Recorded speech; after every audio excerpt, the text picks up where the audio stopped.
السلام علیکم، آپ دیکھ رہے ہیں پروگرام خبر یہ ہے. میں ہوں شازیہ ذیشان. پروگرام میں سعید قاضی ہیں ہمارے ساتھ اور اسلام آباد سے ہیں رؤف کلاسرا صاحب. ناظرین، اس وقت حکومت، عسکری قیادت اور سیاسی قائدین فیصلہ نہیں کر پا رہے کہ سابق صدر پرویز مشرف کا نام ECL سے نکالا جائے یا نہیں. ہنگامی میٹنگز چل رہی ہیں. آصف علی زرداری کو ٹیلی فون کیا گیا، عدالت نے بال پھینکا حکومت کے کورٹ میں، اور اب اس گیم کے ساتھ کیسے کھیلنا ہے حکومت سمجھ نہیں پا رہی. لیکن اہم بات یہ ہے کہ اس ہاں اور نہ کی کیفیت میں ہمارے حکومتی اراکین تقسیم ہو گئے ہیں. انہیں ڈر ہے کہ اگر مشرف باہر گئے تو ایگزٹ ڈیل کی باتیں شروع ہو جائیں گی اور حکومت اپنا دفاع آخر کیسے کرے گی. ہم آپ کو بتائیں گے کہ کون پرویز مشرف کے لیے نرم گوشہ رکھتا ہے اور کون نہیں چاہتا کہ مشرف کو چھوڑا جائے. اس حوالے سے بات کریں گے اور ساتھ ہی بات کریں گے کہ اب جبکہ ملک میں پیٹرول سستا ہو گیا ہے تو پنجاب حکومت کی انتظامیہ اور متعلقہ محکموں کو ہدایات جاری کی جا رہی ہیں کہ ٹرانسپورٹرز کرائے کم اور اشیاء کے نرخ کم کیے جائیں. روپے کی قدر میں استحکام اور تیل کی قیمتوں میں کمی، کیا ہماری معیشت واقعی سنبھل رہی ہے جو کہ قیمتوں میں کمی کا فائدہ عام عوام تک پہنچے گا. لیکن اس کے ساتھ ساتھ ایشیائی ترقیاتی بینک نے پاکستانی معیشت کے حوالے سے کچھ اعداد و شمار جاری کیے ہیں، وہ بھی آپ کے ساتھ پروگرام میں شیئر کریں گے. لیکن اس کے ساتھ ہی کچھ اہم خبریں، ایکسکلوسیو خبریں شیئر کریں گے کلاسر صاحب اور قاضی صاحب. جی قاضی صاحب. شازیہ، ایک تو آپ کو یاد ہوگا جب یہ تھرڈ ٹریجڈی اور کرائسس آیا، اس کی ایک رپورٹ آئی ہے جو کہ ان کے جو سیکرٹری ہیلتھ ہیں انہوں نے جاری کی ہے.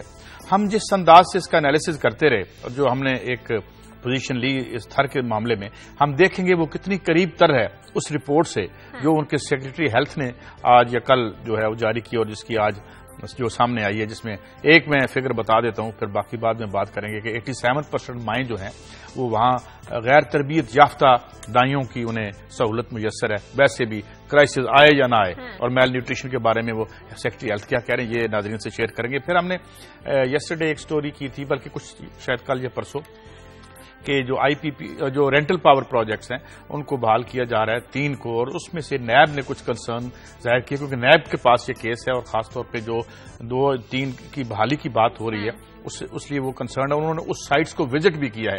تو اب یہ دوبارہ کیسے آئیں گے؟ ان کا نام بدل دیا گیا ہے، مگر ان کا کام بدلے گا یا نہیں یہ ہم تھوڑی سی بات کریں گے. اور اگر وقت ملا تھوڑا سا تو 2 الیکشنز ہو رہے ہیں، ایک ہمارے ملک کے اس طرف اور ایک ادھر، ایک 5 تاریخ کو کابل میں اور ایک انڈیا کا. تو انڈیا کے الیکشن کی خاص طور پہ بات کریں گے کہ کیسے بلیک منی کے سونامی نے رخ کر لیا ہے. ان کے اپنے اعداد و شمار کے مطابق انڈیا ٹوڈے کی جو فگر ہے کہ وہ اب پیسہ کیسے، اور وہ الیکشن میں پیسہ کیسے استعمال ہوگا اور اس کو روکنے کے لیے وہ کیا کر رہے ہیں اور یہ کیا ایک سینیریو بن رہا ہے. کیونکہ بہرحال دنیا کی سب سے بڑی ڈیموکریسی ہے اور ہر 7ویں آدمی کا حکمران بن جاتا ہے جو بھی جیتتا ہے. انڈیا میں 1.3 بلین اس کی آبادی ہے. اس پہ بات کریں. ٹھیک ہے، کلاسر صاحب کے پاس چلتے ہیں. جی کلاسر صاحب، آپ کیا بتائیں گے؟ جی شاہجہ، 2 سٹوریز ہیں. ایک جو بڑی انٹرسٹنگ سٹوری ہے کہ ایک گریڈ 20 کے افسر کو جن کو پنجاب سے شہباز شریف صاحب نے ان کی بری کارکردگی یا کہہ لیں نلائکی کی بنیاد پر صوبہ بدر کیا تھا، نکالا تھا انہوں نے. ان کو یہاں پہ ایک بہت بڑا 75 بلین روپیز کا یہاں پہ پروجیکٹ ہے، یہ منصوبہ ہے یا اس کو محکمہ کہہ لیں بے نظیر بھٹو انکم سپورٹ پروگرام. ایک گریڈ 20 کے افسر کو یہاں پہ باس لگا دیا گیا. پوسٹ گریڈ 22 کی ہے اور اس کے نیچے جو کام کر رہے ہیں گریڈ 21 کے 2 افسران کام کر رہے ہیں. ایک بڑی انٹرسٹنگ سچویشن ہے کہ پنجاب میں ان پہ کیا الزامات لگے تھے، کیوں شہباز شریف صاحب نے ان کو صوبے سے نکالا تھا، اور وہ کیسے آ کے بے نظیر بھٹو انکم سپورٹ پروگرام کے وہ آ کے 20ویں گریڈ میں رہتے ہوئے 22ویں گریڈ کی پوسٹ انہوں نے پکڑ لی ہے. تو یہ DMG کے کرتوت ہیں، کارنامے جو آپ کو ہم سناتے رہتے ہیں، بتاتے رہتے ہیں. تو آج ذرا اس پہ ڈیٹیل سے بات کریں گے. ایک گریڈ 20 کا افسر جو ہے وہ کیسے آ کے سیکرٹری یہاں پہ لگ گیا گریڈ 22 میں، اور کیوں نکلا تھا، کیوں شہباز شریف صاحب نے ان کے خلاف وہاں پہ ایکشن لیا تھا، اور کون سی یہاں پہ فیڈرل حکومت کی بہت بڑی ایک قوت اتھارٹی ہے جس کے ساتھ یہ مل کے انہوں نے اپنی اپوائنٹمنٹ کروائی ہے. یہ بڑی انٹرسٹنگ سٹوری جو پاکستان کی بیوروکریسی کا آپ کو ایک تھوڑی سی انسائٹ سٹوری سنائیں گے. اور ایک اور بڑی سوشلی طور پر ایک خبر ہے کہ کل قومی اسمبلی میں ایک رپورٹ پیش کی گئی ہے کہ پنجاب میں یہ خصوصاً باقی صوبوں میں واقعات اور تیزاب عورتوں پہ جو پھینکا جاتا ہے خواتین پہ، اس کے واقعات بہت زیادہ بڑھ گئے ہیں. اور جو فگرز کل یہاں پہ پیش کیے گئے ہیں انتہائی شاکنگ فگرز ہیں کہ کیسے یہاں پہ پنجاب میں پرٹیکولرلی زیادہ جو مرد ہیں وہ عورتوں کے منہ پہ تیزاب پھینکتے ہیں، اور ایک ملزم بھی اب تک کسی کو سزا نہیں ہوئی. جب میں فگرز آپ کے ساتھ شیئر کروں گا کتنی خواتین پہ پھینکے گئے تو اس سے آپ کو اندازہ ہوگا. اور کل اس کے علاوہ ایک اور قومی اسمبلی میں بڑی اچھی ڈیولپمنٹ ہوئی جو سیاستدانوں نے متفقہ طور پر قرارداد پیش کی کہ حکومت جو ہے وہ طالبان کے ساتھ جو مذاکرات کر رہی ہے اس میں پولیو ورکرز کا جو ہے وہ ان کو تحفظ فراہم کرنے کا ایجنڈا شامل کیا گیا. کل ہم اپنے پروگرام میں اس پر بات کر رہے تھے کہ کسی میں جرت ہی نہیں کہ اس پر بات کر سکے, تو یہ ایک اچھی ڈیولپمنٹ ہے. اچھی ڈیولپمنٹ وہ ابھی سٹوریز چلیں اس پہ آتی. اچھی ڈیولپمنٹ یہ ہوتی اگر ان میں تھوڑی سی بھی وہاں پہ ہماری جو بیگم صاحبات بیٹھی ہوئی ہیں, بیگمات پہنچی ہوئی ہیں ایلیٹ کلاس کی, کہ سلما کے لیے کوئی قرارداد پیش کرنے کو تیار نہیں ہے جس نے جان دی ہے پولیو کو یہ ارادیکیشن کے لیے.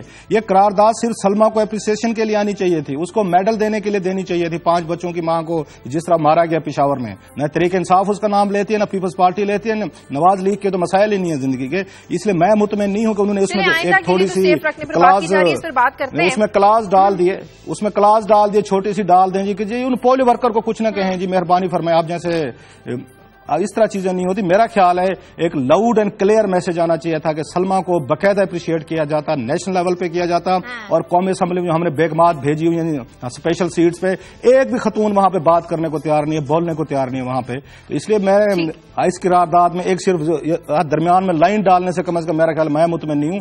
ان کو اپریشیٹ کریں, انڈیویجولی کریں, اور اس پیمانے پہ کریں کہ قومی اسمبلی آپ کو جس طرح کرنی چاہیے یہاں پہ. چلیں آگے چل کے اس پر بات کریں گے. ناظرین, کل وزیر اعظم کی زیر صدارت سینئر پارٹی رہنماؤں کا ایک طویل اجلاس ہوا, ہنگامی مشاورت کی گئی, لیکن ہمارے جو سیاستدان ہیں وہ 2 حصوں میں تقسیم ہو گئے ہیں. وزیر اعلیٰ پنجاب میاں شہباز شریف, وزیر خزانہ اسحاق ڈار, وزیر داخلہ چودھری نثار, عبد القادر بلوچ اور ریاض پیرزادہ یہ ہیں پرویز مشرف کے لیے جو کہ نرم گوشہ رکھتے ہیں, جبکہ وزیر اعظم نواز شریف, ہارڈ لائنرز خواجہ آصف, سعد رفیق, پرویز رشید, احسن اقبال یہ نہیں چاہتے کہ پرویز مشرف کا نام ECL سے نکالا جائے. کلاسر صاحب, جو لوگ نرم گوشہ رکھتے ہیں وہ کیوں رکھتے ہیں, اور جو نہیں چاہتے کہ پرویز مشرف کا نام ECL سے نکالا جائے وہ کیوں نہیں چاہتے؟ شاہجہاں دنیا بھر میں کوئی بھی حکومتیں ہوں یا پولیٹیکل پارٹیز, میرے خیال فیملیز میں بھی بعض ہم لوگ بھی کرتے ہیں کہ بعض لوگ گڈ کاپ اور بعض بیڈ کاپ ہوتے ہیں. یہ آپ اس طرح کی پالیٹکس دنیا بھر میں کھیلی جاتی ہے. کسی پارٹی میں ایک جیسے لوگ نہیں ہوتے, اس کو جمہوری کلچر بھی کہہ سکتے ہیں, ان کی سوچ بھی کہہ سکتے ہیں. نواز شریف صاحب کی پارٹی میں اس طرح کی 2 آراء کا ہونا کوئی زیادہ کوئی میرے لیے کوئی حیران کن بات نہیں ہے. اور پہلے دن سے ہمیں پتا تھا کہ کون سے لوگ ہیں جن کی ہارڈ لائن ہے, جو اس پہ ہارڈ, اور خواجہ آصف اور سعد رفیق جو ہیں اس میں definitely they should be given credit, ان کو ملنا چاہیے کہ یہ مشکل حالات میں. اور اس نے جیسے میں نے اس دن بھی کہا تھا کہ خواجہ آصف نے اور سعد رفیق نے بڑی اچھی تقریریں کی تھی. ایک چیز ضرور ہے کہ میاں صاحب کا بھی ان کے لیے مشکل ہو جائے گا. میاں صاحب اس بات کو سمجھتے, پرٹیکولرلی 12 اکتوبر کو جو واقعات ہوئے تھے, میاں صاحب کے لیے بھی اتنا کوئی آسان فیصلہ نہیں ہے کہ وہ ان کا ٹرائل کر لیں. اچھا چلیں بھی مان لیتے ہیں ٹرائل ہو جاتا ہے, جو ہونا چاہیے, میں بار بار کہتا ہوں ہونا چاہیے مشرف صاحب کو. بہت سارے لوگ کہتے ہیں کہ یہ ملک افورڈ نہیں کر سکتا, میں کہتا ہوں نہیں, ہونا چاہیے. اس میں ساتھ جو اب میاں صاحب کو کرنا چاہیے کہ کچھ لوگوں کو ایڈ اپ کریں جو ان کے ابیٹر سے. اصل سوال میرا یہ ہے, اور قاضی صاحب سے میں اس کا ضرور میں چاہوں گا وہ دیں, اگر مشرف کو سزا ہو جاتی ہے, کیا پاکستان کے ہمارے حکمران یا لوگ ایک نئی پریسیڈنٹ سیٹ کر سکیں گے کہ ایکس آرمی چیف کو وہ جیل میں رکھ سکیں جیسے کہ عام لوگ جو ہیں وہ جیل میں رہیں؟ کیا ہماری فوج جو اس نے اب تک 10 اپنے ریٹائرڈ لیفٹیننٹ جنرلز کو جن پہ سکینڈلز ہیں, جن پہ انویسٹیگیشن ہے, پروون کیسز ہیں, ان کو ہاتھ نہیں لگانے دیا, نہ FIA کو لگانے دیا, نہ نیب کو لگانے دیا, نہ کسی عدالت تک انہوں نے جانے دیا ہے, تو کیا وہ جنرل مشرف صاحب کو یہاں سے سزا دلوا کے جیل میں رکھیں گے؟ تو یہ میاں صاحب میرا خیال بارگیننگ چپ کے طور پر استعمال کریں گے. وہ دکھائیں گے, اسٹیبلشمنٹ کو بھی دکھائیں گے, لوگوں کو دکھائیں گے کہ دیکھیں میرے اوپر کتنا پریشر ہے, میرے اوپر کتنا دباؤ ہے, میں پھر بھی نہیں جھک رہا. اور کسی سٹیج پہ آتے ہوتے ہیں یہ ڈیل ہوگی, یقیناً ہوگی, لیکن میرا خیال اس ڈیل کا بھی ٹائم نہیں ہویا. یہ کوئی تھوڑا سا مزید کام آگے چلے گا. اور میاں صاحب کے ساتھ جو کچھ کیا گیا تھا, جو ڈیل ان کے ساتھ کی گئی تھی, بیک کریں گے. تو قاضی صاحب بات کریں گے کہ اگر ڈیل ہوتی ہے تو پھر حکومت اپنا دفاع کیسے کرے گی؟ اگر مشرف کو باہر دیا کوشش کی جائے گی کہ ان کو باہر جانے دیا جائے تو جو کیا سرائیاں شروع ہو جائیں گی, اس میں حکومت اپنا دفاع کیسے کرے گی؟ اس پہ بات کریں گے ایک بریک کے بعد.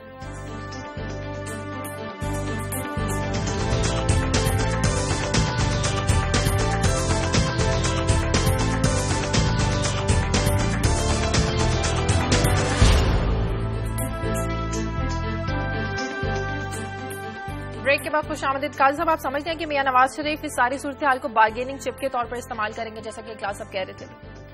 میرا نہیں خیال. پہلے تو یہ دیکھیں رات وہاں ہوا جو رپورٹ ہوا کیا.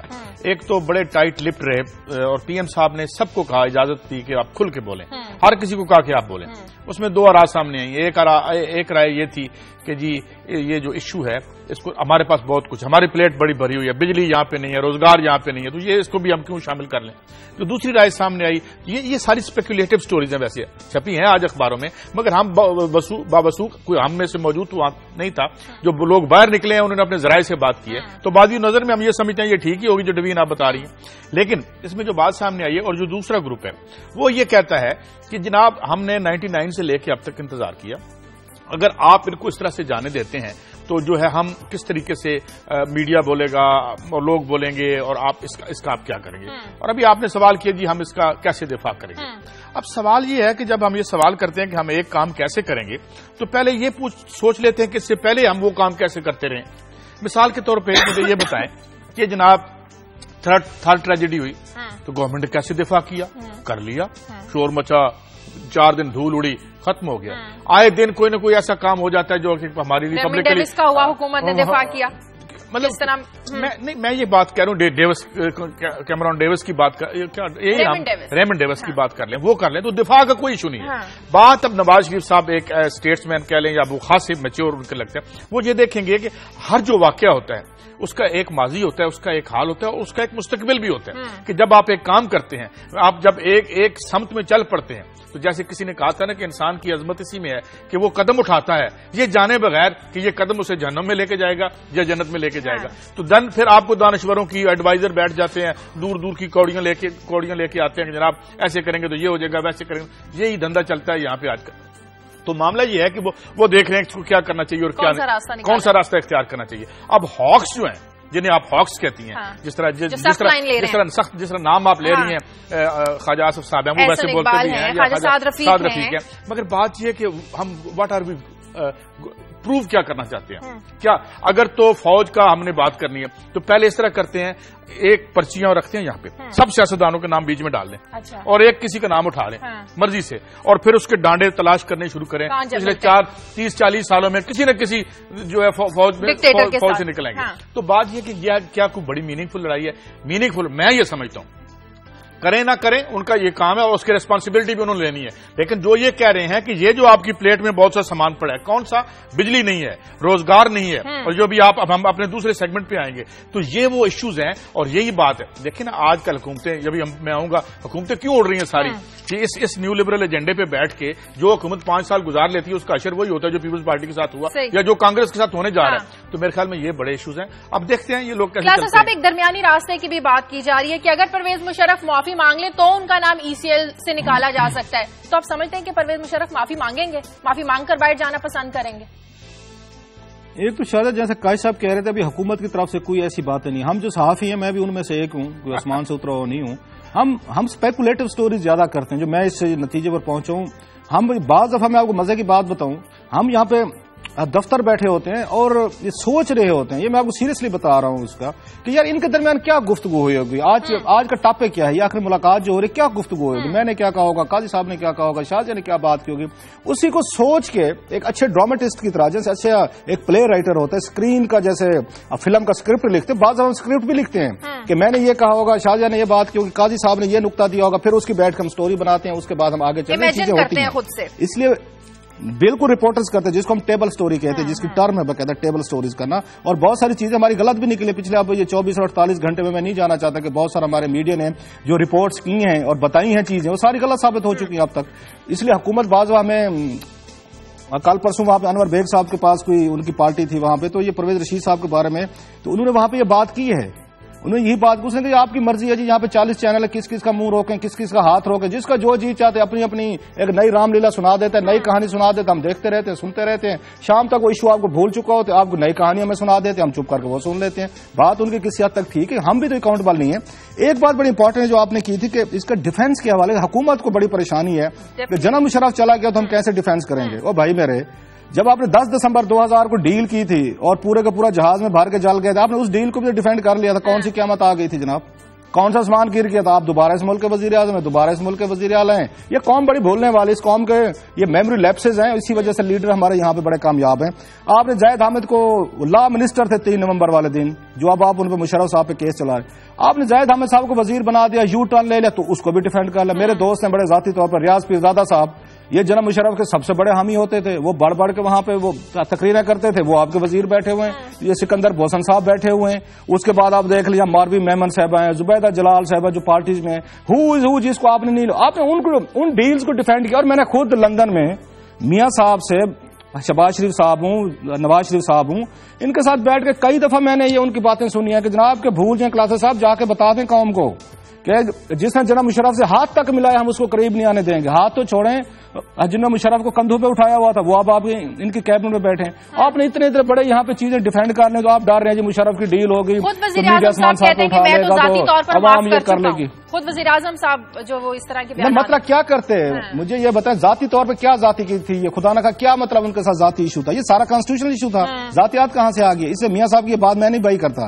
جب وہ کہتے ہیں میرا مشرف سے کوئی ذاتی ایشو نہیں ہے تو بھائی انہوں نے آپ کی حکومت برطرف کی تھی، کانسٹیٹیوشن کو ایبروگیٹ کیا تھا، کمپرومائز، اسی کی سزا ملنی تھی. آپ ذاتی مطلب آپ نے جا کے وہاں پہ کوئی ایف آئی آر درج کروانی تھی، کس چیز پہ کرواتے؟ جو کانسٹیٹیوشن پہ تھی انہوں نے کر دی ہے. اب جو تیسرا دیکھیں جو بات ایک اور ہو رہی ہے بیچ میں، ایک آج میں نے رپورٹ پڑھی وہ بھی انٹرسٹنگ تھی کہ ایک ان کے ایڈوائزر جن کا نام نہیں لیا گیا، ان سے پوچھا گیا کہ آپ کا کیا خیال ہے، تو انہوں نے کہا جی ہمارا خیال یہ ہے کہ یہ سرکار تو ان کو اجازت ای سی ایل سے نہیں نکالے گی، البتہ وہ یہ چاہے گی کہ کورٹ اس کو نکال دے، ون ون سچویشن ہو، اور حکومت یہ کہے کہ جناب دیکھیں یہ کورٹ نے چھوڑ دیا، ہمارا تو کوئی فیصلہ نہیں تھا، فیس سیونگ دونوں طرف ہو جائے. تو یہ ایک وائبل، ایک جو مجھے ایک دانشمندانہ آواز لگی، آج رپورٹ ہوئی ہے لیکن ان کا نام کسی نے نہیں لیا کہ یہ بات کس نے کی ہے. تو میرے خیال میں درمیان میں یہی ہوگا. میں ویسے کوئی حتمی طور پہ ہم نہیں کہہ سکتے، آج کا پرسپیکٹو بنانا بڑا ڈینجرس ہے. حالات اور ایونٹ یوں اڑا کے لے جاتے ہیں کسی ایک ایشو کو کہ ہم تکتے رہ جاتے ہیں. وقت ہی ایسا ہے کیونکہ کراؤڈ ہے، ایونٹس کراؤڈڈ ہیں، بہت زیادہ کراؤڈ ہو جاتا ہے جب مختصر وقت پہ، تو انالیسس بڑا مشکل ہو جاتا ہے. تو یہ تیسری آواز مجھے لگی ٹھیک جو آج رپورٹ ہوئی کہ حضور کچھ ایسا رستہ نکالیں کہ نہ آپ کو کوئی قاضی صاحب یہ بھی خواہش کو خبر بنایا گیا ہے، پھر وہی خواہش کو خبر بنانے والی بات ہے. حقائق اس کے بالکل برعکس ہے. میری خواہش تھی میں نے خبر بنا دی، جو میرا کرنے کر لیں آپ. یہ ہمارے جرنلزم کرتے ہیں، رپورٹنگ کرتے ہیں، آئی ڈی ایس کو فلوٹ کر رہے ہوتے ہیں. لیکن میرے خیال میں یہ تینوں کراچی صاحب یہ جو تینوں ہے نا، تین باتیں سامنے آئی. نہ جانے دیں، جانے دیں، اگر جانے دیں اور جانے دیں تو کیسے جانے دیں. دیکھیں نا یہ تو لاجیکل ہے نا، لاجیکل ہے. اور جانے دیں، اور یہ بھی لاجیکل ہے کہ جی جانے ایسے دیں کہ ہماری جو ساتھ کوئی تقریم بھی نہ جاتی رہے اس کے ساتھ، یا جس طرح شازیہ کہہ رہی تھی جی ہم ڈیفینس کر سکیں. تو ہیں تو یہ تین آپشنز، روک لیں، جانے دیں آؤٹ رائٹلی، یا ان کو ایسے جانے دیں. میرے خیال میں یہ تیسرا جو آپشن ہے یہ سوٹ کرتا ہے سب پارٹیوں کو، میرا خیال ہے. جانے دیں اور اچھے طریقے سے ڈیفینس کر لیں. وہ آپ کی بات ٹھیک ہوگی کہ آپشن ان کے پاس یہ، لیکن مجھے یہ بتائیں عدالت پہ کیوں ڈال رہے ہیں بھائی؟ عدالت نے ان کو ای سی ایل پہ ڈالے. اگر چودھری سار علی خان صاحب، دبنگ خان صاحب ہمارے دوست ہیں، اب چپ ہے، خاموش ہے، نظر ہی نہیں آتے. میں نے جیسے پہلے بھی کہا ہے جہاں پہ کسی ہائی کورٹ میں جا سکتے ہیں اگر ان کو ای سی ایل سے نہیں نکالتے. قاضی صاحب میری سن لیں میری تھوڑی سی بات سر اگر اجازت دیں سر. میں یہ کہہ رہا تھا کہ اس کا نام کس پہ، جناب مشرف صاحب کا نام کس نے ای سی ایل پہ ڈالا تھا؟ عدالتوں نے ڈالا تھا، وزارت داخلہ نے ڈالا. لیکن آپ ریمیڈی لے سکتے ہیں نا، آپ کورٹ میں جا کے ریمیڈی لے سکتے ہیں. میں ایک اور بات کرنا چاہ رہا تھا کہ ہمارے جو دوست ہیں چودھری نثار علی خان صاحب، ہر کمزور آدمی کے خلاف وہ پریس کانفرنس بھی کرتے ہیں، چاہے سرکاری افسر ہو، چاہے میرے جیسا کوئی بڑا سا آدمی یا کچھ اور لوگ ہوں. اب کدھر غائب ہیں؟ اب کہاں پہ ہیں؟ کوئی سامنے ہیں؟ ہمیں بتائیں، قوم کو ایجوکیٹ کریں. اپنی بات صاف کارنر تو ہے. یہ جناب مشرف کو آرمی چیف کس نے بنوایا تھا؟ میں ایک آپ کو چھوٹا سا واقعہ سنا دیتا ہوں. 2005 میں وہاں پہ جدہ گیا اور میاں صاحب بھی تھے اور ساتھ میں چودھری نثار علی خان صاحب بھی تھے. میں اپنی کتاب پہ کام کر رہا تھا، میں نے میاں صاحب کا انٹرویو کیا. تو میاں صاحب سے ایک میں نے سوال پوچھا، اور جو میری کتاب ایک سیاست کئی کہانی میں یہ پورا واقعہ لکھا ہوا ہے. میں نے پوچھا ان سے کہ آپ نے جناب مشرف صاحب کو کیسے آرمی چیف لگایا تھا؟ انہوں نے مجھے جواب نہیں دیا. میاں صاحب انہوں نے چودھری نثار علی خان صاحب کی طرف دیکھا اور پنجابی میں کہا کہ میاں صاحب نے پنجابی میں کہا ان کو، چودھری نثار علی خان صاحب کو، چودھری صاحب پھر میں دس دیا روف نے کہ تسی لے کے ایسی مشرف نو میرے پاس. سو میاں صاحب بالکل، یہ میں آپ کو ریکارڈ کہہ رہا ہوں، اور چودھری صاحب ڈینائی کریں یا میاں صاحب کے نہیں کہا. انہوں نے یہ 2005 کی بات کری، میری کتاب میں باقاعدہ میں نے اس کو ان کو کوٹ کیا. میاں صاحب کے دل میں یہ بڑی سخت ان کے خلاف یہ رنجش آج تک موجود ہے چودھری نثار علی خان صاحب کے خلاف کہ آپ نے ایک ایسا آدمی مجھے آرمی چیف لگوا لیا تھا جو آپ کہتے تھے بالکل ہمارے ساتھ چلے گا، نان پولیٹیکل آدمی ہے، کچھ بھی نہیں کہے گا، اور جو ہم یہاں پہ کرتے رہیں گے نہیں پوچھے گا. سو ان کے دل میں آج بھی رنجش ہے. ان کے تعلقات میاں صاحب کے اور چودھری نثار علی خان صاحب کے کوئی آئیڈیل تعلقات نہیں ہے. ایک ورکنگ ریلیشن شپ ہے ان کی، دوستی اس طرح کی چیز چیزیں نہیں ہے. میرا سوال یہ ہے, ہمارے چودھری صاحب جو ہر دوسرے دن ٹی وی چینل پہ بیٹھ کر لمبی لمبی وہ کرتے ہیں, وہ پریس کانفرنس کرتے ہیں سرکاری افسران اور میرے جیسے مارے لوگوں کے خلاف, ذرا بڑے لوگ ہیں, طاقتور لوگ ہیں, طالبان ہیں, یا ادھر ہماری فوجی اسٹیبلشمنٹ ہے, کیا فیصلہ ہوتا ہے, ذرا ایک ہے پریس کانفرنس کریں, ہمیں بتائیں جی آپ کیا کرنے والے ہیں. آگے بڑھتے ہیں, کچھ بات کر لیتے ہیں. قاضی صاحب, اکانومی کی پیٹرول سستا ہو گیا, شہباز شریف شاہ صاحب نے مختلف محکموں کو کہہ دیا کہ پیٹرول بھی وہ اپنی جو دوسری اشیاء ہیں اس کے نرخ بھی کم کیے جائیں اور جو ٹرانسپورٹرز ہیں وہ کرائے بھی کم کریں. لیکن آج میں رپورٹ دیکھ رہی تھی ایشیائی ترقیاتی بینک کی, جو کہتا ہے کہ ہماری معیشت رواں مالی سال میں سست روی کا شکار ہو جائے گی, مہنگائی بڑھے گی. تو ریئلٹیز ہمیں کچھ ڈفرنٹ لگ رہی ہیں. دیکھیں, کوئی آسان معاشی دنیا نہیں ہے جس میں ایک رہ رہے ہیں, اور اس کے بعد انتہائی ایک بے اثر, مجھے صاف کہنے میں کوئی باک نہیں ہے کہ جس نظام میں بیٹھ کے آپ اس کو ٹھیک کرنے کی کوشش کریں اور اس کو آپ تنظیم یا ترتیب نہیں دیتے اپنے مفادات کے مطابق, تو پھر آپ کے لیے بڑا مشکل ہے. مثلا میں نے ابھی تھوڑی دیر پہلے بات کی, ابھی دیکھیں دو الیکشن پہلے کیا ہوا تھا, انڈیا شائننگ بی جے پی بڑے گروتھ ریٹ ہیں, اٹھا کے لوگوں نے باہر مارا. کیوں؟ اس لیے کہ جب آپ اس میں جب اکانومی کی بات کرتے ہیں, اکانومی کو میکرو لیول پہ تو آپ بیلنس کرنے کی بات کرتے ہیں, لیکن کیا translation of benefits into reality ہوا ہے عام آدمی کا؟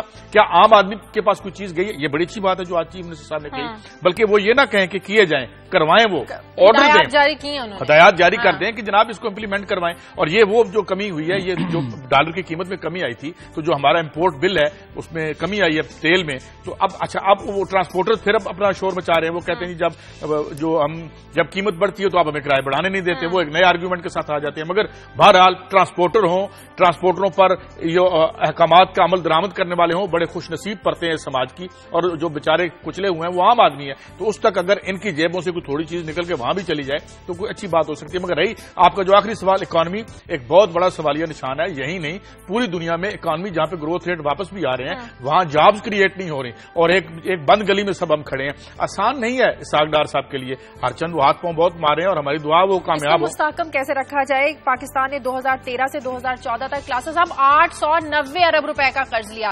اس ساری صورتحال میں معیشت کو مستحکم رکھنا تو اسحاق ڈار کے لیے مشکل ہوگا. اب اسحاق ڈار صاحب کے پاس دو آپشن ہیں, اپنی وہ ذاتی اکانومی ٹھیک کر لیں یا ملک ٹھیک کر. ذاتی اکانومی تو انہوں نے ٹھیک کر لیا, جیسے ہم اسٹوری جو کرتے رہتے ہیں کہ 55 کروڑ کے ایسٹ سے 41 کروڑ روپے بیٹے کو قرض حسنہ دے دیا, 2.5 لاکھ روپیہ انہوں نے اپنی ماہانہ انکم شو کر رہی ہے, 8 لاکھ روپے ٹیکس دیا. اللہ خیر صلاح کہ جس ملک کے وزیر خزانہ کے آپ کے ایسٹ, اور میں ان کے کیش ایسٹس کی ٹائپ بات, موویبل کی بات کر رہا ہوں, میں یہ موویبل پراپرٹی کی بات نہیں کر رہا, موویبل جو ہوتی ہے وہ 55 کروڑ روپیہ ان کے پاس ایسٹس ہیں, 41 کروڑ روپیہ بیٹے کو چلا گیا ہے, انہوں نے کہا میں نے قرضہ دے دیا, قرض ہنسنا, اور 12 کروڑ کہتے ہیں میں نے بینک میں سود پہ رکھا ہوا ہے, اور شو کر رہے ہیں کہ میری ماہانہ کی انکم تو 2.5 لاکھ روپے 8 لاکھ روپیہ دی. اللہ بات ختم ہوگی. ان کی اکانومی تو ٹھیک چل رہی ہے, ملک کی اکانومی, وہ قاضی صاحب ہمیں بتاتے رہیں گے کہ ملک کی کیا اکانومی کی صورتحال ہے. اب میں آتا ہوں ذرا اس پہ پیٹرول کی جو بات کی, یہ تو ہمیں بتاتے تھے ڈپٹی کمشنر صاحب جو ہے ہمارے بابو ہیں, لارڈ ہیں, مائی باپ ہیں ہمارے وہاں سے انگریزوں کے دور سے. یہ کہتے ہیں سر یہ ناظم آ گئے ہیں, ان کے پاس کوئی کنٹرول نہیں ہے, کوئی میکنزم نہیں ہے, یہ پرائسز کو نہیں کنٹرول کر سکتے. یہ سر یہاں پرائس کمیٹیز ہوتی تھی, ہم جاتے تھے, ہمارا اے سی جاتا تھا, ہمارا مجسٹریٹ جاتا تھا, مارکیٹ ٹھیک کر کے آ جاتا تھا. حضور کر کے دکھائیں. مطلب اس قوم کی بدقسمتی دیکھیں کہ لوگ قوم کی نہیں کہوں گا, کچھ انڈیویجولز ہوتے ہیں, چیک اینڈ بیلنس ہی نہیں ہے, کچھ بھی نہیں ہے. ایک چیز اچھی راول پنڈی کے, مجھے اس کے ڈی سی او کو اپریشیٹ کرنے دیں صرف, کہ میں ابھی اب آپ کبھی موٹر وے پہ جائیں تو آپ کو وہاں پہ دکانوں کے باہر موٹر وے پہ ان کے نرخ نامے لگے آتے ہیں.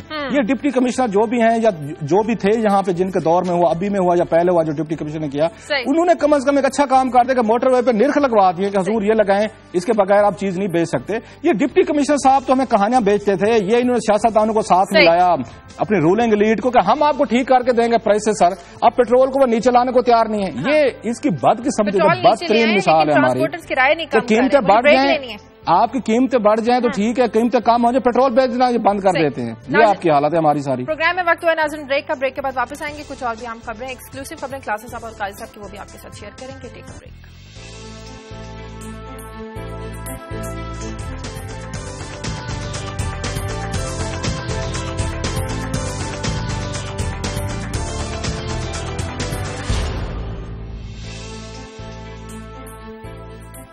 بریک کے بعد خوش آمدید جی کا اس ابتر کی صورتحال پہ بات کریں. شاہ جی آپ کو یاد ہوگا، پہلے ہم آپ کو میں چاہتا ہوں کہ وہ جو ہم نے پوزیشن لی تھی جب تھر کا مسئلہ ہوا اور ہم دیکھا سندھ گورنمنٹ کیسے اس کو ڈیفینس کر رہی ہے، اور جس طرح سے قائم علی شاہ صاحب نے اسمبلی میں تقریر بھی کی تھی کہ جی وہ تو ماؤں کی غلطی تھی جس کی وجہ سے بچے مر گئے. آج پہلی افیشیل بریفنگ بیوروکریسی کی طرف سے ان کے جو سیکرٹری ہیلتھ آئے ہیں ان کی طرف سے آئی ہے. یہ بھی یاد رہے کہ جو ہم نے اس میں پوزیشن تھی وہ یہ تھی کہ ہوتا تو گاڈ میڈ ہی ہے کرائسس، فطرت کی طرف سے تھا کلیمٹی، مگر گاڈ میڈ اتنا بڑا نہیں ہوتا ہے، فطرت کی طرف سے اتنا بڑا نہیں ہوتا جتنا بڑا کرائسس ہم اسے بنا دیتے ہیں. تو اب ذرا میں آپ سے شیئر کرتا ہوں کچھ ڈیٹیل کہ سیکرٹری ہیلتھ اقبال حسین درانی صاحب کیا فرماتے ہیں. ان کا یہ کہنا ہے کہ جو یہاں پہ جو اموات ہوئی ہیں، یہ پہلی بات وہ یہ کہتے ہیں کہ انہیں اوائڈ کیا جا سکتا تھا، وہاں پہ کوئی عملہ نہیں تھا، کوئی لوگ موجود نہیں تھے. اور ایک اور فگر جو انہوں نے دیا ہے کہ وہاں اس تھر میں فیسلٹیز کا عالم یہ ہے کہ 87% مائیں وہ اپنے جو زچگی کے دوران جو مدد لیتی ہیں وہ بالکل انٹرینڈ دائیوں سے لیتی ہیں، ڈاکٹر نہیں ہے. 87%. اچھا، اس کے بعد انہوں نے دوسرا کہا یہاں ہیلتھ کا انفراسٹرکچر ہی نہیں ہے، یہ لکھا ہے میرے سامنے. اچھا، تیسرا انہوں نے یہ فرمایا کہ جو مائیں تھیں ان میں جو غذائی قلت کی جو کمی تھی وہ خود میل نیوٹریشن کا شکار تھیں، تو اس وجہ سے وہ ان کے جو بچے ہیں ان کی اموات ہوئی. اور جب بچوں پر یہ آفت اور بپتا آن پڑی تو اس کے بعد کوئی ان کو وہاں پہ کوئی فیسلٹی نہیں تھی کہ انہیں فوری طور پر ہم ہسپتالوں میں لے جا سکتے.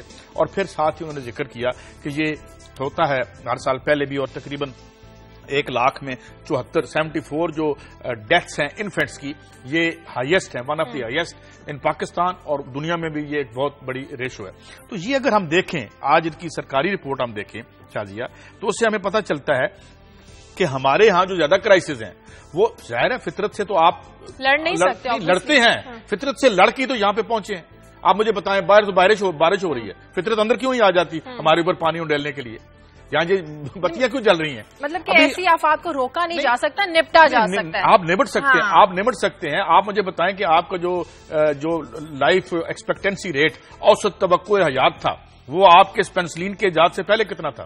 یعنی آپ ایک فگر میں آپ کو بتاتا ہوں کہ پچھلے کروڑوں سالوں میں یا لاکھوں سالوں میں جب سے انسان اس کرے پر آباد ہے، صرف 1 ارب اور 20 کروڑ آدمی بچے تھے جب 20ویں صدی ڈلی تھی، اور ایک اگلی صدی میں آج 7.5 ارب ہے. تو کیسے؟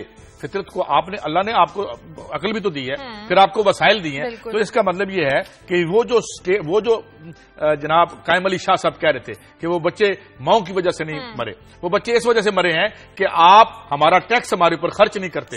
وہ اس لیے کہ آپ جو ہیں وہ یہاں سے پیسے باہر لے جاتے ہیں. اور مراد یہ کہ یہاں ہماری، جیسے کل میں نے کلاسرا صاحب آپ کو کہا تھا کہ جو ان کی جو کل کس نے پوچھا تھا کہ ان کا ذریعہ معاش کیا ہے، تو میں نے عرض کیا تھا کہ جو ہمارا ذریعہ غربت ہے، جو ہمارا ذریعہ اموات ہے، وہ ان کا ذریعہ علاج ہے یا ذریعہ معاش ہے. تو آئی تھنک یہ وہی کہانی ہے جو ہر جگہ دہرائی جاتی ہے. پوچھ لیں اگر کلاس صاحب اس پہ. جی کلاس صاحب کچھ کمنٹ کریں گے، آگے بڑھیں. نہیں میرا خیال ہے قاضی صاحب نے بڑا کمپریہنسولی اس معاملے کو ڈیل کیا ہے، چلیں، اور بڑے اچھے طریقے سے انہوں نے سارے فیکٹس فگر دیے ہیں. چلیں پھر آپ بتا دیں کہ کیا معاملہ ہے کہ پنجاب سے نکالے گئے گریڈ 20 کے افسر رب نواز کو گریڈ 22 کی پوسٹ پر لگا دیا گیا، کیسے؟ یہ شاہجہاں ایک یونیک کیس ہوا ہے، اور میں کل سے اپنے دوست انور بیگ صاحب کو ڈھونڈنے کی کوشش کر رہا ہوں. میرا فون نہیں اٹھا رہے، 2-3 دن سے ڈھونڈ رہا ہوں. اس ٹی وی کے ذریعے اشتہار چلا رہا ہوں کہ اگر مہربانی فرمائیں ہم سے بات چیت کر لیں ذرا، تو ان کو میرا خیال کچھ نہیں کہا جائے گا بیگ صاحب کو. اب وہ بات کرنے کو تیار نہیں کہ حضور یہ بتائیں کہ آپ گریڈ 20 کا افسر جو ہے، اور آپ کو پتہ ہے اس گریڈ 20 کے افسر کا بیک گراؤنڈ کیا ہے؟ یہ میں آپ کو سارے فیکٹس اینڈ فگر کے ساتھ بتا رہا ہوں.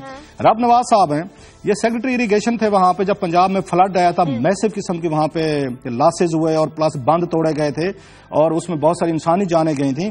ایک پنجاب میں جوڈیشل کمیشن بنایا گیا تھا جس کو یہ شہباز شریف صاحب نے آرڈر کیا تھا کہ جو ان کا سٹائل ہے شہباز شریف صاحب کا جذباتی، میری طرح وہ بھی جذباتی آدمی ہیں کہ ہم یہ کر دیں گے تو وہ کر دیں گے تو فلاں کر دیں گے، تو بس یہ جوڈیشل کمیشن کی رپورٹ آنے دیں.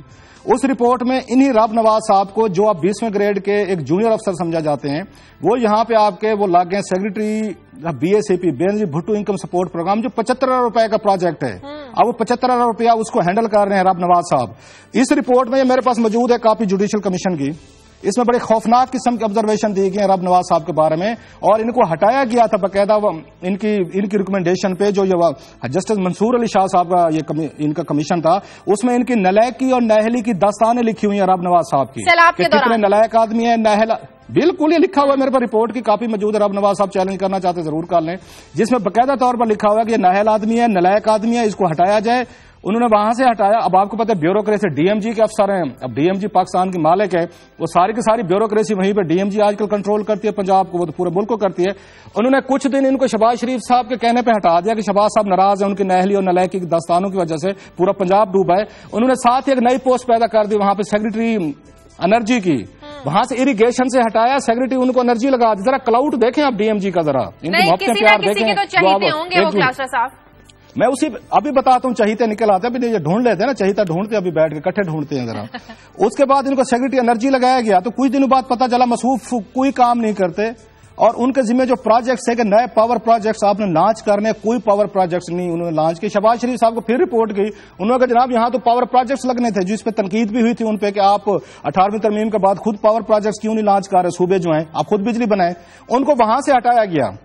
وہاں سے ہٹایا کہ اب ان کے دوست بیٹھے ہیں، کچھ بڑے پاورفل لوگ ہیں. ڈی ایم جی کے دوست ایک دوسرے کو بڑا پروٹیکٹ کرتے ہیں، میں ذاتی طور پر جانتا ہوں، بالکل ایک دوسرے کے خلاف بات سننے کو تیار نہیں ہے. انہوں نے وہاں سے اٹھایا. میرا خیال ہے میرے انور بیگ صاحب دوست بڑے سادہ سے آدمی، ان کو کہانی سنائی گئی کہ بڑا اعلیٰ آفیسر آ رہا ہے آپ کے پاس. میرے پاس ان کی کہانیاں ساری موجود ہیں. ان کی یہ جو ہے اپنے عرب نواز صاحب ہیں، ان کو کہانی کس نے بیچی، ان کو بیچ بچا کے یہاں پہ لے آئے، اور 20ویں گریڈ کے افسر کو جو ایک جونیئر سمجھا جاتا ہے، یہ 22ویں گریڈ کی پوسٹ ہے، اور آلریڈی بی ایس ای پی میں وہاں پہ گریڈ 21 کے 2 آفیسر کی پوسٹیں موجود ہیں، 2 افسر موجود ہیں گریڈ 21 کے. ابھی گریڈ 22 کا افسر وہاں پہ آنا ہے. یہ چلاکیاں دیکھیں، دستانیں سنیں اس کی ہمارے ڈی ایم جی کے، ہمارے بابوز کی، کہ ملک کے ساتھ حشر کیا کر رہے ہیں. انہوں نے وہاں سے اٹھایا جو نلائق نااہل جس کو وہاں سے نکالا گیا ہے پنجاب سے، جن کو شہباز شریف صاحب نے 2 دفعہ وہاں سے انہوں نے سیکرٹری کی پوسٹ کی ہٹایا ہے کہ یہ نلائق آدمی ہے، نااہل آدمی ہے، اس کو ہٹائیں یہاں سے. اس کو انہوں نے بینظیر بھٹو یہ پروگرام کا جو 75 بلین کا پروجیکٹ ہے اس کا سربراہ مقرر کیا ہے. اب وہ گریڈ 22ویں کا افسر بھی ان کے نیچے آتا ہے. ذرا سنتے ہیں، گریڈ 21 کے بھی 2 آتے ہیں، اور خود گریڈ 20 پہ بیٹھ کے وہ 22ویں کی وہ لے رہے ہیں. سو میری یہ ریکویسٹ ہے، میں نے ذرا اس کو انویسٹیگیٹ کیا، تھوڑا فالو کیا، میں کہ صاحب کیسے لینڈ کر گئے. ایک گیدر سنگھ کی کیا ہے، ایک تو بہت بڑے ڈی ایم جی کے افسر ہیں جن کا نام لیتے میری زبان ذرا تھوڑی سی لڑکڑا رہی ہے. ان کے بیچ میٹ ہیں، بہت بڑی جگہ پہ بیٹھے ہیں اسلام آباد میں. ایک تو انہوں نے ان کو لگوایا یہاں پہ، اور صاف ذرا آپ کو پتہ کس گریڈ پہ لوگ یہاں پہ لگتے ہیں. اور دوسرا جو ہے اسحاق ڈار صاحب میرے دوست، بڑے پرانے دوست ہیں. چلے پوچھ لیتے ہیں.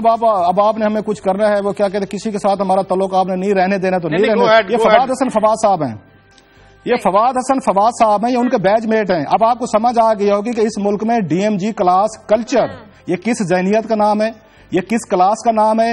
جانتے بوجھتے ہوئے کہ نلائق آدمی ہے عرب نواز، جس کو شہباز شریف نے نلائکی کی بنیاد پہ صوبہ بدر کیا ہے، نکالا ہے 2 پوسٹوں سے، اور بھی بڑے چارجز ہیں لمبے ان پہ.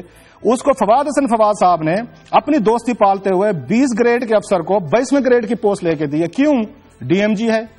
تو یہ حالت ہے. اور ابھی سے آپ فاتحہ پڑھ لیں، غریبوں کا ایک پروجیکٹ تھا، غریبوں کے لیے کام ہو رہا تھا. اب بیگ صاحب میرا فون نہیں اٹھاتے، دوست ہیں بڑے ذاتی میرے. 3را دن ہو گیا میں ان کو فون کرتا ہوں، میسج کرتا ہوں کہ حضور میرے پاس ایک سٹوری ہے، ذرا اپنے محکمے کی آپ مجھے بتا دیں کہ آپ نے گریڈ 20 کے افسر کو اپنے ساتھ سیکرٹری کیسے لگا لیا. آپ تو بڑے پوچھ لیجیے گا، اگر بیگ صاحب سے بات ہو، وہ جو چارجز تھے جو پیپلز پارٹی کی حکومت میں لگے تھے، جو غریبوں کے فنڈ کو دائیں بائیں کرنے کے حوالے سے بندے ہی نہیں مل رہے، کس نے پیسے لیے تھے اس کی کرا دیں. اس پہ سب کی یکجان ہے، سب کا کوئی اختلاف نہیں ہے اس بات پہ. چلیں جو نئے آئے ہیں وہ تو کچھ کریں گے، جو پرانے کر گئے ان کو کون پوچھے گا. سر یہ جو اب آ گئے ہیں نا، ڈی ایم جی آ گئے ہیں، اللہ کے فضل سے آ گئے ہیں. عرب نواز صاحب آ گئے، پنجاب کو تباہ کر کے آئے تھے، وہاں پہ پورا کا پورا سیلاب میں ڈبو کے آئے تھے، اور اریگیشن تباہ کی تھی. جوڈیشل کمیشن کی فائنڈنگ میرے پاس پڑی ہوئی ہیں.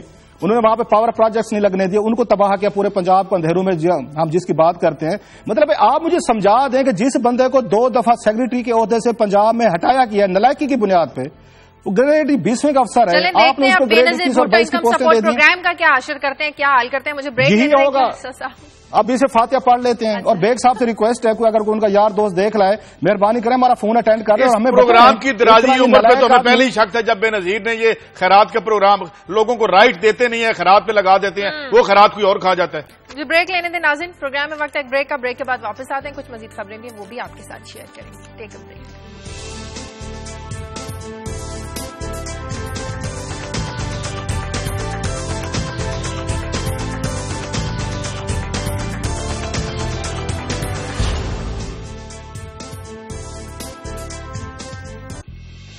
کے بعد خوش آمدید جی قائد صاحب. بھارت اور افغانستان دنیا کی سب سے بڑی سو کالڈ ڈیموکریسی جو ہے وہاں پہ الیکشنز ہو رہے ہیں اور ظاہر ہے 1.323 بلین ان کی آبادی ہے.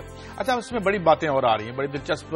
آج ہماری دنیا اخبار میں بھی چھپی ہوئی ہے ڈیٹیل کے کون کون سے اہم کانٹیسٹ ہو رہی ہیں, مگر میں ذرا اور اینگل سے لے رہا ہوں. اور وہ اینگل یہ ہے کہ ایک خبر جو انڈیا ٹوڈے کی ہے خاص طور پہ وہ یہ ہے کہ کس طرح سے ایک بلیک منی کا سونامی ہے اس نے بھارت کا رخ کر لیا 3 طریقوں سے, حوالے کے ذریعے, گولڈ کی سمگلنگ کے ذریعے اور ان کی سٹاک ایکسچینج کے ذریعے. وہاں بھی آلموسٹ یہی نظام ہے کہ کچھ نہیں ہوتی, سٹاکس میں سے پیسہ گھوم کر کے باہر آ جاتے ہیں.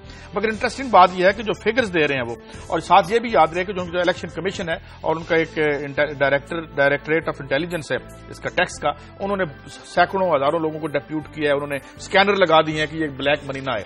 بتایا یہ جا رہا ہے کہ یہ 1500 کروڑ سے 5000 کروڑ تک کی رقم پچھلے چند مہینوں میں وہاں اندر گھس کے آ چکی ہے. اور وہاں ایک عجیب سرکس چل رہا ہے. وہ سرکس یہ ہے کہ ساتھ ہی جو کارپوریٹ سیکٹر ہے وہ بیٹس لگا رہا ہے. زیادہ تر کی بیٹس جو ہیں وہ مودی پہ ہیں, نریندر مودی پہ ہیں, اور کیجریوال نے بھی آخر کار وہ اپنا ایجنڈا چھوڑ کے تو اب وہ کارپوریٹ سیکٹر کو, ان کا ٹاکرا امیر آدمی سے ہو رہا ہے.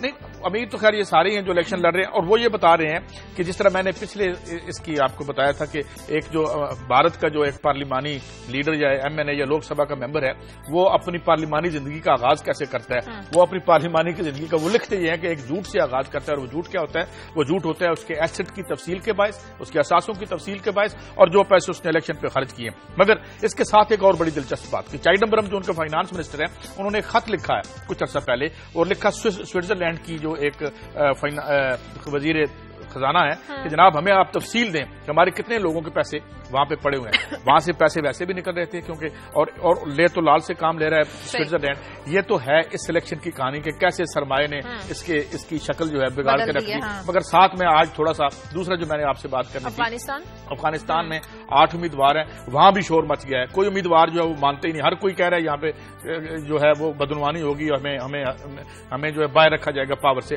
مگر اہم بات یہ ہے کہ اس الیکشن میں بھی 8 امیدوار ہیں, 8 امیدواروں میں سے 7.5 تو افغان ہیں, کیونکہ جو آدھے تاجک اور آدھے افغان ہیں عبداللہ, اس کے علاوہ سارے افغان ہیں, اور باقی جو تاجک اور بڑی اس وقت 42% آبادی ہے افغانوں کی وہاں پر, باقی 45% دیگر. مگر وہاں اگر جو بھی جیت کے آتا ہے, 2 بڑے ہیں جو عبدالرسول سیاف آ رہے ہیں اور ایک ان کے اشرف غنی ہیں, اور تیسرے عبداللہ ہے. ان میں سے پھر رن آف ہوگا کہ کون آگے آتا ہے. یہ جو بھی اس میں جیتے اس میں وہی لوگ ہوں گے ماضی کے مذاق جن کو ختم کرنے کے لیے پورے افغانستان کو برباد کیا گیا تھا, اور آج گارڈین یہ لکھ رہا ہے کہ اس کا کوئی بھی آؤٹ کم ہو وہ جو زندگی ہے وہاں کنٹینیو کرے گی. ایک کالر ہمارے ساتھ محمد شاہد حاصل پور سے. ہلو, السلام علیکم. جی وعلیکم السلام.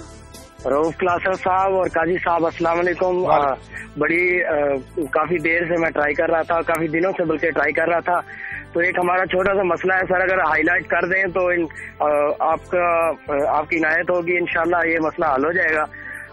قاضی صاحب جہاں بیٹھے ہیں نا سر لاہور میں, یہاں ایک سب انجینئر کی پوسٹ ہے پنجاب میں بھی اور پوری گورنمنٹ یعنی کہ سارے صوبے میں اور فیڈرل گورنمنٹ میں. تو ایک سب انجینئر جہاں قاضی صاحب بیٹھے ہیں وہاں سب انجینئر کو گریڈ 11 دیا جا رہا ہے, اور جہاں کلاسرا صاحب بیٹھے ہیں وہاں سب انجینئر کو گریڈ 14 دیا جا رہا ہے. جی تو اسلام آباد میں بیٹھے ہیں, آپ اسلام آباد کی بات کر رہے ہیں. یہ جو پوسٹ ہے نا سب انجینئر کی, یہ پبلک سروس کمیشن کے تھرو ریکروٹ کی جاتی ہے. اور آپ اندازہ لگا لیں کہ سر تمام پنجاب کی تمام پوسٹیں جتنی بھی ہیں گریڈ 1 سے گریڈ 15 تک تمام پوسٹیں اپ گریڈ ہو گئی ہیں سوائے سب انجینئرز کے. اور میں نے تمام فورم کو ٹچ کر لیا ہے, اور گورنر صاحب کی چٹھی بھی آ گئی ہے. وہ کہتے ہیں جی سروس ٹریبیونل میں جائیں, اور صوبائی موصف صاحب کو ٹچ کیا تو وہ دوسروں کے انہوں نے فیصلے کر دیے, ہمارے بارے میں کہا کہ گورنر صاحب کو ٹچ کریں. اب ہم کہاں جائیں سر؟ ٹھیک ہے, بہت شکریہ. ہم نے آپ کا مسئلہ ہائی لائٹ کر دیا, اور ہم یہ بھی درخواست کرتے ہیں جو سن رہے ہوں. وہ کہہ رہے ہیں کہ لاہور میں اس کو گریڈ 11 اور اسلام آباد میں جہاں کلاسا بیٹھے ہیں وہاں گریڈ 14 اس کو دیا جا رہا ہے. آگے بڑھتے ہیں. کلاسا صاحب, کیا کل قومی اسمبلی میں رپورٹ پیش کی گئی پنجاب میں خواتین پر تیزاب پھینکنے کے حوالے سے, کیا فگرز تھے؟ کل ایک رپورٹ ہے جس میں پوچھا گیا تھا کہ پورے ملک میں خواتین پہ جو اب تیزاب پھینکا جاتا ہے اس کے ٹوٹل کتنے واقعات ہوئے, کیا کیا ان کے اریسٹ ہوئے, پراسیکیوشن کیا ہوئی ہے. جو ہماری میں نے پہلے بھی اپنے انٹرو میں کہا جو ہماری بیگمات وہاں پہ گئی ہوئی ہیں, بڑے بڑے وہاں پہ ایک فیشن کا ایک مقابلہ ہوتا ہے, وہاں پہ ہم دیکھتے رہتے ہیں, کوئی اس کو پک کرنے کو تیار نہیں ہے, کوئی اس پہ بات کرنے کو تیار نہیں کہ خواتین کو کیوں ریپرزنٹیشن دی گئی تھی قومی اسمبلی میں, سینٹ میں, صوبائی اسمبلی میں, کیا مقصد تھا؟ اگر انہیں گپ شپ کرنی ہے, گاسپس کرنی ہے, تنخواہیں لینی ہے, سیلریز ہیں, پارکس پریویلیجز ہیں, ٹی لینا ہے, تو یہ تو کام پہلے بھی ہو رہا تھا. اتنی بڑی خوفناک رپورٹ کا آنا وہاں پہ, اور کسی خاتون ایک کا بھی کھڑے ہو کے اس پہ ایجیٹیٹ نہ کرنا, کوئی موومنٹ نہ چلانا, بات نہ کرنا ہاؤس میں کہ 260 خواتین پنجاب میں ہیں جن پہ ایسڈ تھرو ہوئی ہے, 260. اور جو اس پہ فگر پیش کیے گئے قومی اسمبلی میں, وہ یہ کہتے ہیں کہ وہاں گرفتاریاں 2, 4, 5, 6 ہوئی ہیں 260 کے مقابلے میں, اور کسی کو سزا نہیں ہوئی. جب میں نے اپنے انٹرو میں سٹوری کو بیان کیا تھا تو مجھے میسج آیا یہاں پہ پنجاب کے پروسیکیوٹر جنرل ہیں, ان کی مہربانی وہ پروگرام سے دیکھ رہے ہیں, تو انہوں نے یہ فوری طور پر مجھے میسج کیا. ان کا نام ہے اسجد جوید گھرال صاحب ہیں. انہوں نے کہا جی کہ ہم نے یہاں ملتان اور اس کے بعد قصور, گوجرانوالا اور دیگر جو علاقوں میں جہاں پہ کیسز ہوئے ہم نے گرفتاریاں بھی کرائی ہیں اور پروسیکیوشن بھی کرائی ہیں. تو میں نے ان کو کہا جی اگر یہ پروسیکیوشن ہوئی ہے, گرفتاریاں ہوئی ہیں, تو ڈیٹا ذرا کوئی ہمارے ساتھ شیئر کریں. قومی اسمبلی میں جو ڈیٹا دیا گیا ہے وہاں تو کوئی آپ کی اس میں وہ نہیں, گرفتاریاں کوئی 8-10 انہوں نے دکھائی ہوئی ہیں, لیکن 260 کیسز کے مقابلے میں وہاں پہ کوئی پروسیکیوشن مجھے نظر نہیں ہے, کوئی بندہ مجھے جیل جاتا نظر نہیں آیا, کسی کو سزا ہوتی نظر نہیں آئی. ایک کلچر سا بن گیا ہے کہ جو خاتون, اور موسٹلی یہاں پہ یہ سب کو پتا ہوتا ہے کہ ایسڈ تھروئنگ کس نے کی ہے, یہ رشتہ دار کرتے ہیں. یہ آپ کی یہاں پہ کوئی یہ کالج فیلو کوئی کار لے گا کوئی لڑکی کو تنگ کرنے کے لیے, اچھا کسی لڑکی کا رشتہ نہیں ہوا, کسی نے رشتے سے انکار کیا ہے, یہ موسٹلی پرسنل ان کی گھریلو ان کی لڑائیوں کی وجہ سے مسائل ہوتے ہیں خاندانی کے, جن کو ٹریس کرنا مشکل کام نہیں ہے, سب کو پتا ہوتا ہے. کسی کو پکڑ کے ایک بار سخت سزا دی ہو, دوسری بار کسی کی جرت نہ پڑے اس طرح کا کام کرنے کی. اچھا شاہجہاں, ہم سمجھتے تھے, آپ کو یاد ہوگا جو ایک انہوں نے مووی بنائی تھی, ڈاکومنٹری بنائی تھی جس پہ آسکر ملا تھا ہماری ان کو, ہماری یہاں خاتون فلم میکر کو. ہم سمجھتے تھے کہ آپ اتنے بڑے لیول پہ جائیں گے, کہ آسکر لے کے آ رہی ہے, اسی پہ ایک اس کی میزریبل لائف کو پورٹری کیا گیا تھا جس میں بتایا گیا تھا کہ کیسے سیونگ فیسز اس میں آیا تھا. تو اس میں اتنے بڑے لیول پہ ریکگنائز کیا دنیا نے کہ آپ ایک فیملی تھی, ایک عورت تھی, اس کی سٹرگل کی کہانی تھی, اور اس کے مقابلے میں آپ کیا کر رہے ہیں. اس آسکر کے بعد بھی ہمارے ہاں یہ حالت ہے کہ 260 خواتین, صرف پنجاب کی بات کرو, 20-30 سیکنڈ اس پہ انٹروین کرتا ہوں. ایک تو آپ یہ کہہ رہے ہیں کہ یہ ہماری خواتین کیا کرتی ہیں. وہاں آپ کو یاد ہے جب الیکشن ہوا تھا تو ایک پیکج چلا تھا کسی اور کہیں, میں نے دیکھا تھا کہ جی کس طرح کے فیشن کیے جا رہے ہیں اور کیا, اور اسی پہ باقاعدہ یہ اس کا موضوع تھا. اور اسی طریقے سے ہم فلمیں بھی بنا رہے ہیں, لیکن ایک عورت کو امپاور کرنے کے لیے کہ وہ اپنے رورل ایریا میں یا یہاں پہ اس ظلم سے, مرد کے ظلم سے اور سماج کے ظلم سے بچنے کے لیے ہم اس کو امپاور کیسے کریں, اس پہ ہم بات نہیں کریں گے, اور اس پہ ہم کبھی کوئی عملی اقدام نہیں کریں گے, اور یہ ساری ہم نمائشی باتیں کرتے رہیں گے, اور یہی رپورٹیں جو آپ ہمیں بتا رہے ہیں وہ ہوتی رہیں گی. اور میرے خیال میں عورت کی آزادی شاید ان عورتوں کے ذریعے ممکن نہیں ہے جو اسمبلیوں میں چلی گئی ہیں. میں کیسا بڑا حامی ہوتا تھا کہ خواتین پارلیمنٹ میں آئیں گی, کچھ بات کریں گی, کچھ کمیٹیز ہوں گی, کچھ ان بیچارے عورتوں کے ایشوز آئیں گے. نہ ان کے پاس سلما کے لیے بات کرنے پہ ٹائم ہے, پولیو ورکر خواتین ماری جائے, کبھی انہوں نے بات نہیں کی, یہ گونگے بنے بیٹھے ہیں.